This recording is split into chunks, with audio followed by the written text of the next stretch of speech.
Since the Senate spends all of its time these days confirming assistant secretaries, I thought I would lead off today by talking about something a little different.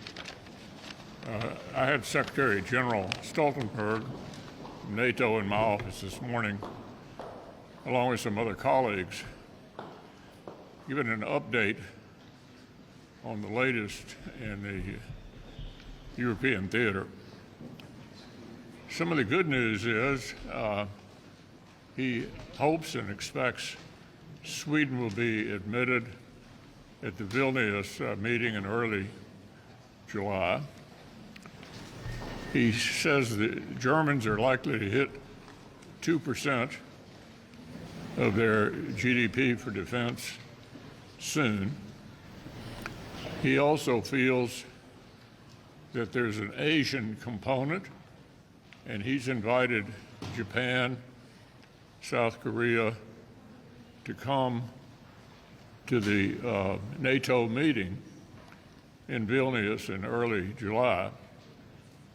Clearly, there's a sort of worldwide implication to democracies banding together to stand up to the threats that are down the road. Clearly, the Ukrainians winning this war is extremely important. He pointed out the European countries are doing a lot more than Americans think they are in terms of not only military equipment, but actually outrank us in humanitarian assistance. So his view is the Europeans are pulling their weight in this war, and is, of course, grateful for American leadership. My own view, as I've expressed before, is if the president had acted a little bit sooner all along the way, we'd be better in shape. We'd be in better shape than we are. But we all wish the Ukrainians well in this counteroffensive and hope they will succeed.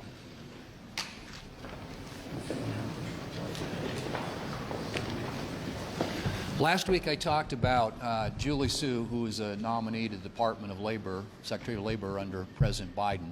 I'm still hopeful that the administration will think better and not try and force a vote on her nomination.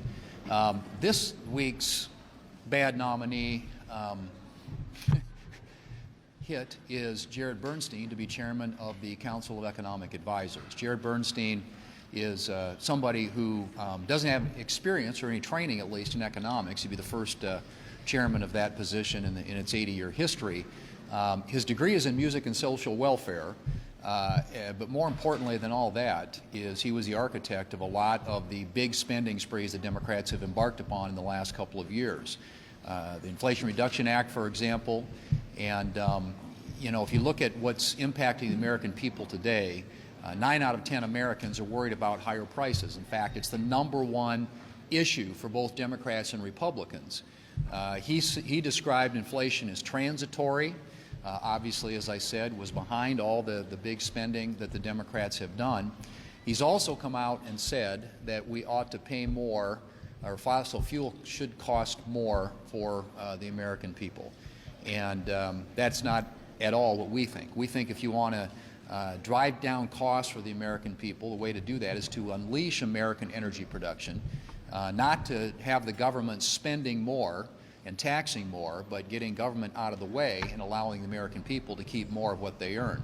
One of his other proposals is to tax the unrealized gains, capital gains, if you can imagine that. He's called that idea inspired and something that this country desperately needs to do. I don't think most Americans think that they ought to be paying taxes on gains they haven't even realized yet. But that's how far out of the mainstream a lot of these nominees are.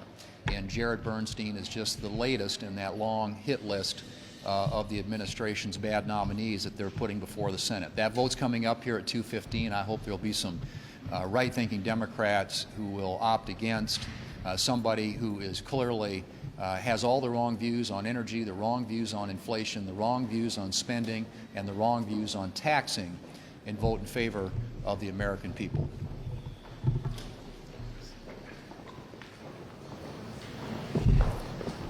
Joe Biden and the Democrats continue to weaken America and undermine our nation's security. I saw it this past weekend in Wyoming at the Wyoming Stock Growers Association and the Wyoming Mining Association. These are the men and women who go to work day in and day out to put food on our tables and also make sure that the lights come on when you turn on the switch.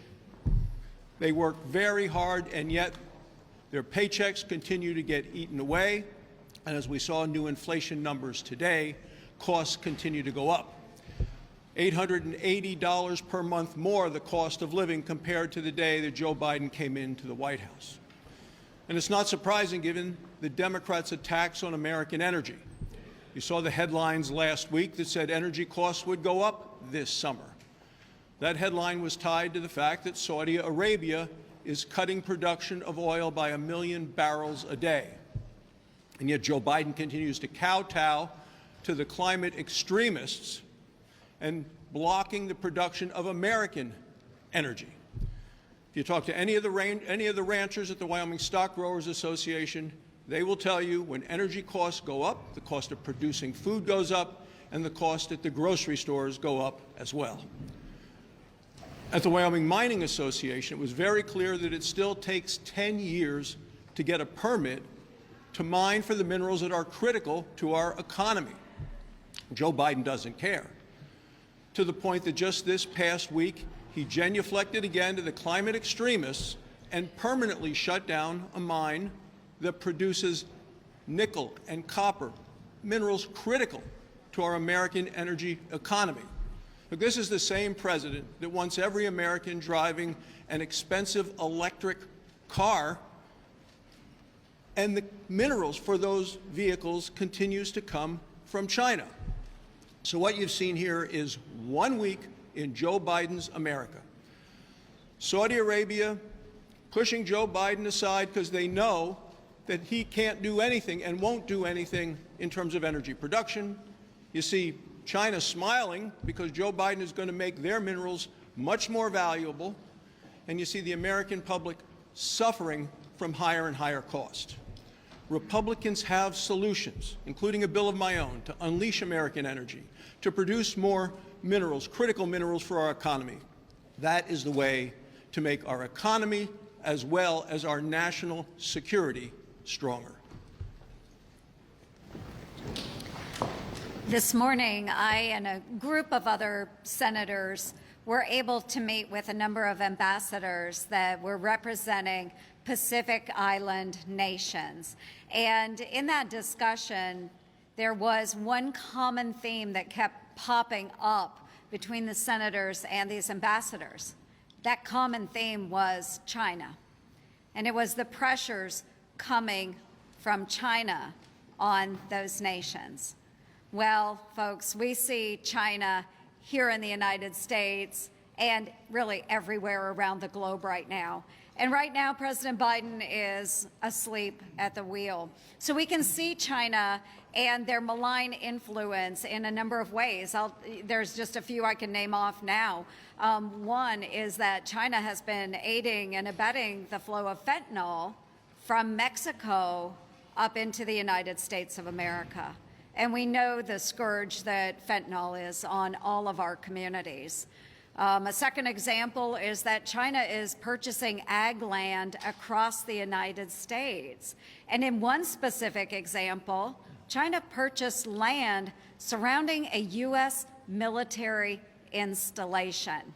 A third example, China has established a spy base in Cuba, just 90 miles away from mainland United States of America. I could go on and on and on about the examples where China is taking advantage of weak leadership here in the United States of America.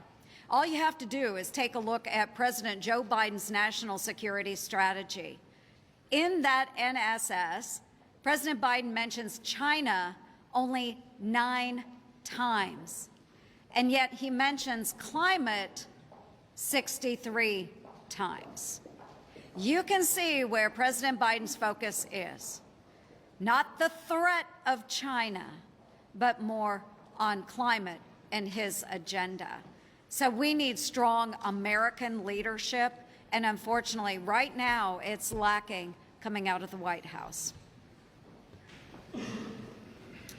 Thank you all for being here. I'd like to talk today about something that hits every single one of our states. Whether you're a rural state like mine or whether you're a more urban state like some of the other urban states, everybody has pockets of America that does not have vibrant broadband service. We are lacking it, and we saw a lot during the COVID experience that areas that didn't have broadband fell further and further behind, whether in education, whether in delivery of health care, whether in the ability for workers to work from home.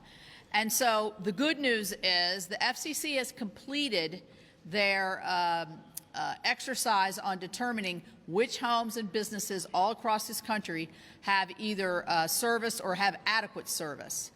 And these maps are really essential because there's a lot of money that's going to be going out here shortly that's going to be going to every single state. And if your state has, like our state did, we had over 120 challenges to the original map, 120,000 challenges that we thought were inaccurate.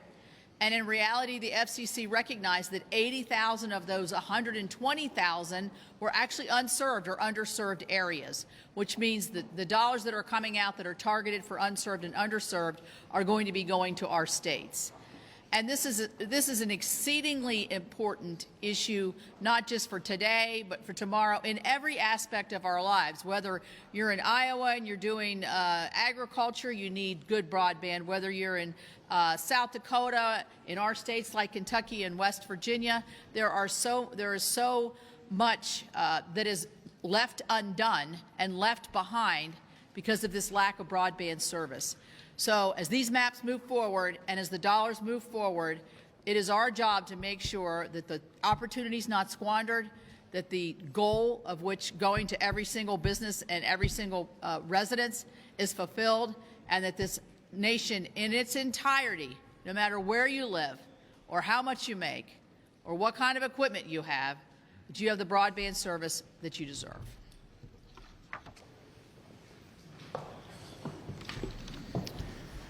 Last week, I was flying back home to Montana, had a connecting flight out west. I got off the flight in Denver, and I met one of the leaders of the Navajo tribe from the southwest part of the United States. They were livid about what was about to happen in Washington, D.C. I hope that some of you will cover this story. I challenge you, I dare you to cover this story. Let me tell you what happened. Quietly, this past weekend, President Biden's Secretary of the Interior, Deb Haaland, issued a mineral withdrawal that prohibited oil and gas development for the Navajo people for the next 20 years, despite strong opposition from the Navajo leadership.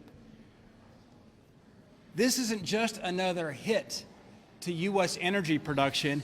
It is a devastating financial blow to the Navajo people. Many of these allottees live literally in small trailers. Some do not have running water or even electricity. The average income is $20,000 a year. These additional allotments for the oil and gas production would bring in an extra $28,000 a year. In other words, more than doubling their income. This is poverty in America with the Navajo people. The president of the Navajo tribe, President Nygren, said this, and I quote, "The Secretary's action jeopardizes future economic opportunities, placing some 5,600 Navajo allottees in dire financial constraints." This is just yet another attack on Made in America energy. Look at the EPA's new proposed carbon emission standards that will completely crush power plants. I hope we learned a lesson from the Germans, is you can't shut down baseload power, nuclear plants and coal plants, without experiencing consequences of higher energy costs and dependencies on adversaries. These EPA standards will cost us 600 good-paying jobs in Montana. They power about 1.1 million homes.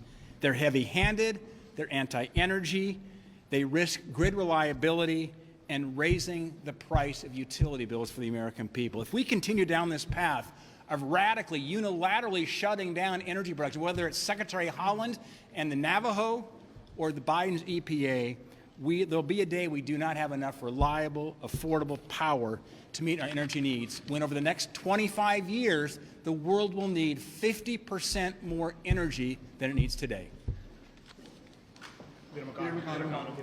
Given that the former president is facing a federal indictment and these serious allegations, could you still support him if he becomes the nominee, even if he's convicted? Well, look, the Republican campaign for the nomination has already been going on for 6 months. It's going to be going on for a year longer.